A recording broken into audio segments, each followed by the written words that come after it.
दर्द से व्याकुल कौसल्या रानी मेघ से अरज करे हो। दर्द से व्याकुल कौसल्या रानी मेघ से अरज करे हो। मेघ जानी बरसाया वधक धामा की रामा जी जनम लिहले हो। मेघ जानी बरसाया वधक धामा की रामा जी जनम लिहले हो। के कर भीगेला चुनरिया के कर पियरिया ना हो।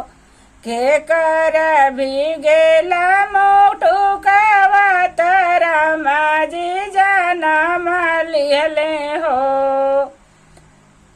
के कर भीगेला चुनरिया के कर पियरिया ना हो।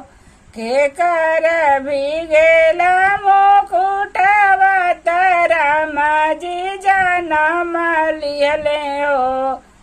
के कई के भीगेला चुनरिया कौसल्या के पियरिया ना हो। सखिया दशरथ के भीगेला मुकुटवा रामा जी जनम लिहले हो। सखिया दशरथ के भीगेला मुकुटवा रामा जी जनम लिहले हो।